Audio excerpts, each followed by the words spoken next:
মার্কিন যুক্তরাষ্ট্রের vice president JD Vance যুক্তরাজ্যের বর্তমান রাজনৈতিক পরিস্থিতি নিয়ে কঠোর সমালোচনা করেছেন। রবিবার প্রকাশিত এক সাক্ষাৎকারে তিনি বলেন, দীর্ঘ সময় ধরে দেশটির নেতৃত্ব জনগণের প্রত্যাশা পূরণে ব্যর্থ হয়েছে।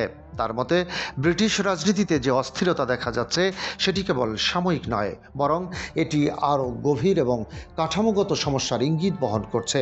সানডে টাইমস পত্রিকাকে দেওয়া সাক্ষাৎকারে ভ্যান্স এসব মন্তব্য করেন। তিনি বিশেষভাবে ঘন ঘন প্রধানমন্ত্রী পরিবর্তনের বিষয়টি উল্লেখ করেন। ভ্যান্সের ভাষ্য অনুযায়ী সাম্প্রতিক বছরগুলোতে নেতৃত্বের ধারাবাহিকতার অভাব স্পষ্ট হয়ে উঠেছে।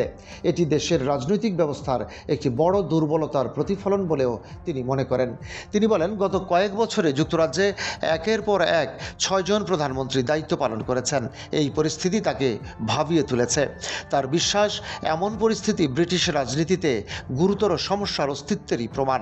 এ কারণে জনগণও একটি বড় ধরনের কাঠামোগত পরিবর্তনের প্রত্যাশা করছে বলে তিনি মন্তব্য করেন।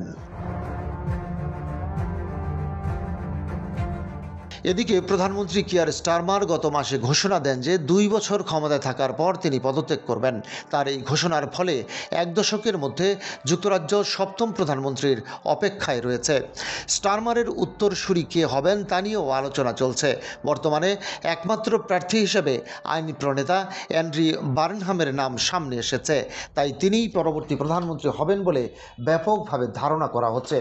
জেডি ভ্যান্সও তার সাক্ষাৎকারে অ্যান্ড্রি বার্নহামের প্রসঙ্গ উল্লেখ করেন। তিনি বলেন, বার্নহাম যদি প্রধানমন্ত্রী হন তবে তিনি প্রয়োজনীয় পরিবর্তন বাস্তবায়নে সক্ষম হবেন বলে আশা করেন। আর যদি বার্নহাম নাও হন তাহলে অন্য কোনো নেতা সেই দায়িত্ব পালন করতে পারবেন বলেও তিনি প্রত্যাশা ব্যক্ত করেন।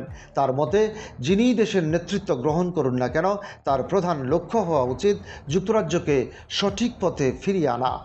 ভ্যান্স বলেন, দেশের রাজনৈতিক ও প্রশাসনিক কাঠামোতে কার্যকর সংস্কার আনা এখন সময়ের দাবি। এমন উদ্যোগী জনগণের আস্থা পুনরুদ্ধারে গুরুত্বপূর্ণ ভূমিকা রাখতে পারে। তিনি মনে করেন, স্থিতিশীল নেতৃত্ব প্রতিষ্ঠা ছাড়া বর্তমান সংকট কাটিয়ে ওঠা কঠিন হবে। তাই নতুন নেতৃত্বের সামনে বড় দায়িত্ব অপেক্ষা করছে।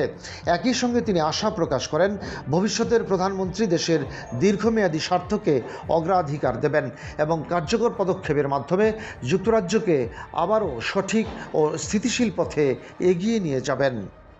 ডেস্ক রিপোর্ট, বাংলাবাজার পত্রিকা।